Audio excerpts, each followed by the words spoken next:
In this video, I want to talk to you about how you can support your own healing, cultivate change, and commit deeper to your secure self. This is especially for those of you that know about attachment styles, that identify with perhaps being anxious and or avoidant when it comes to love and your relationships with yourself and with others. And you struggle to believe in yourself, your ability to self-soothe, your ability to practice and stick to the new habits that you have been learning. You've probably been reading the books or watching videos like this or following various accounts on social media that are teaching you about how to become more secure. Yet, when it comes down to it, when it comes to your everyday life, you feel like you keep stopping and starting. You feel like you are back at square one all the time. And no matter how much you know, you continue to see yourself default back to old relationship patterns. So that's why today I want to share some tips, some ideas on how you can have more consistency in your journey. Before I do that, I do just want to introduce myself. I'm Carly Ann. I'm a holistic attachment coach, and I support people to understand, interrupt, and reshape their attachment styles. It's really, really important that you know about this community, that you know that you're not on your own, because that itself, there's a bonus tip, really supports us when it comes to this journey. I will dive into that a little bit more. But first, let's get started. I have around 6 tips to give you. First up, here is something that I have come to find to be really, really important, whether that is on my own journey, because I am practicing what I preach. I have also been on this journey from insecure to secure, and I share this as well with the people that I work with the people in my community, in the membership. It's to treat your secure self like you would any other muscle. We have to exercise our ability to be able to soothe ourselves, to calm ourselves. We have to exercise ourselves to be able to communicate. It's not something that just changes overnight, and it's that consistency, it's that practice that really helps us to see results in the moment. We often will give up on our practices, on our tools, either because we're sidetracked by a new interest, or we're feeling a bit better so we think we're healed, or because we haven't seen the results that we want to see as quick as we wanted. So we're on to the next strategy. We're looking for something else. And the reality is, when we begin to see this as more like exercise and committing to this over and over again, that tends to be when we can see the results. So just like you would if you wanted to go to the gym and you had a specific goal, you probably wouldn't go and expect to see results the next day. It's the same with this. We don't learn a self-soothing tool and then suddenly we know it. We practice, we exercise repetitively, and then we see the results. My next tip is to narrow down the secure part of yourself that you're currently working on. When we want to become secure, we suddenly want to change everything. We want to take more risks. We want to find our voice. We want to stop chasing someone. We want to change who we're attracted to. And we especially want to be able to respond instead of react. And when I'm working with people, one of the first things I'm really looking at with them is, what is the goal here? If there's 1 or 2 things that you could change within this 3 months of us working together, what is it that you want to focus on? And when it comes to my membership, I'm going to be extending that to like 6 months. Over the next 6 months, what is it that you want to work on? Now, there's beautiful things about this. The first is that it really helps us to have that idea, because then we can set the milestones, we can check in with our magic moments, we can check in with our wins, and we do this all within the membership so that we can see ourselves moving in the direction that we want. And the other ripple effect is the change that we are not planning for. when you work on like one or two areas of your life, you see this ripple effect into change that you're not even imagining right now. Because as you change one area of your life, your confidence might change, your thoughts might improve, you might start to just feel more able and more capable, and that changes how we show up. So there's so many unplanned changes that come just from really focusing in on those one or two things. And when it comes to attachment difficulties, procrastination, overthinking, staying small, they're problems for people who struggle to have a relationship with themselves and with others. So to be able to just focus on one or two things is good for your nervous system. It helps with the overwhelm. And you know what? It's transferable. So what you learn from those one or two skills, the consistency, the ability to do, what you want to do and to build trust, that's going to go into other areas of your life as well. Next, something that I really want to share with you is one of the areas where I see people criticize themselves the most when it comes to their healing. You might have heard me talk about this before because it's something I mention a lot. I have a workshop on this inside our membership because it's such a key block, actually. It's your inner critic. I see people that are doing amazing things, dedicated to healing your attachment wounds, dedicated to changing your life. And I see people beating themselves up, giving them a hard time because I'm not seeing results quick enough. I'm not doing this as well as other people. I need to be better than this, whatever it might be. I really see people criticizing themselves over and over again. And remember, when you criticize yourself, there is something in you that is being criticized, that is feeling that criticism as well. So for me, it's really making that decision that you're not going to judge yourself for the speed of this, and that part of you that's anxious or jealous or avoidant, that you're going to communicate with this and know that also in its own time, as it wants to reveal to you the pain that perhaps it's been covering up, whatever it is that's going on inside, we can't rush our healing. Now, there are things we can do to support it. There are absolutely rituals and strategies and tools that we can do that make us more likely to access our inner truth and what it really takes for us to change. But when it's coming from that critical, rushed should place, that can be quite difficult. So not to criticize yourself or judge yourself for the speed of your journey.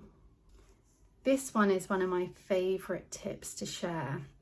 And it makes sense, right? Because I have created a membership, a space for people to come and stick to this consistency and to practice new tools, up-to-date tools, and to really support you to commit to your secure self and treat it like exercise, like it's a gym. And so for me, I believe that community and knowing that you're not on your own and surrounding yourself with people that get you is so powerful when it comes to supporting change. With attachment difficulties, it can feel very lonely, especially if your friends are secure, especially if you don't see people reacting in the way that you react when it comes to relationships and dating and it not hitting them as hard. That can feel really lonely.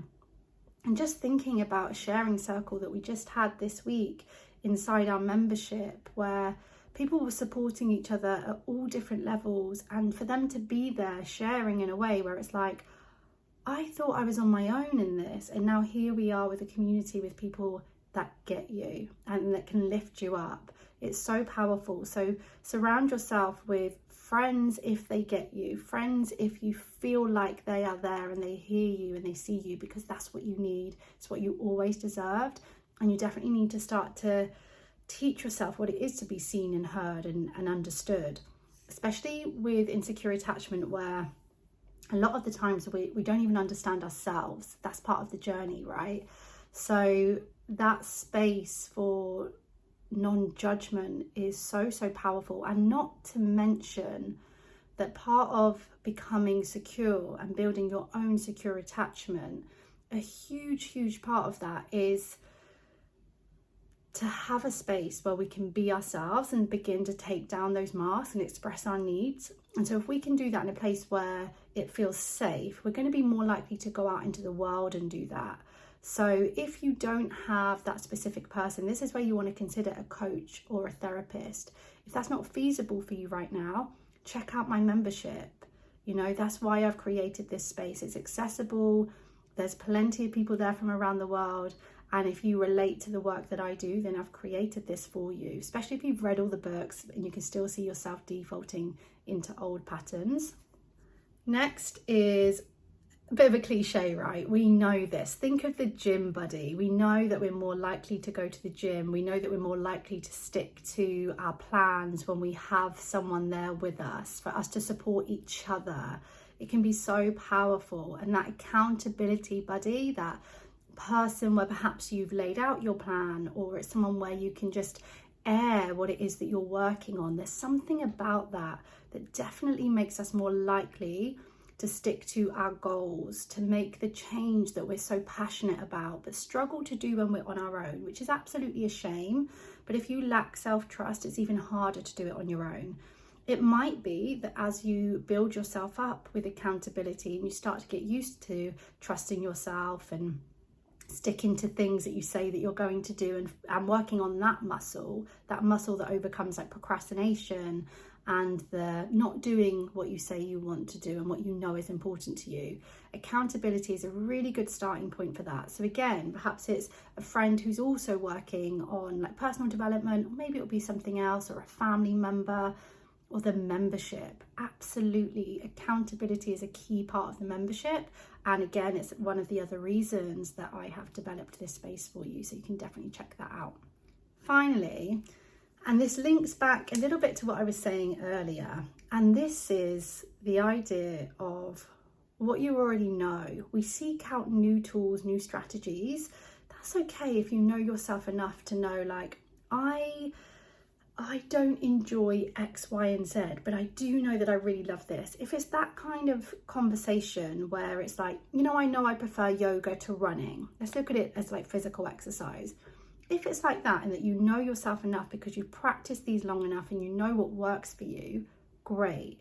But if it's a case of giving up on something because you haven't seen results quick enough, or it's difficult, or it takes effort, that's very different. So incremental change leads to transformation. This is the idea that you take small changes, small steps, baby steps, based on what you already know. So tools that you learned about in that book that you read, or in the last of my videos that you watched, or if you're a member, the tool that we mentioned in the last masterclass, but you haven't yet mastered that. You don't have to keep trying to find all the tools to fix yourself. Take what you know, see how you can take one inspired action today or tomorrow towards that. When we make small changes, even 1% or less than 1%, it's still better than no change at all. And imagine if you took that one step each day. Where would you be 6 months from now? Where would you be a year from now? Compared to if you don't take any small steps. That's what we have to think about it. We can make big transformational change, usually for like a short period of time, not always.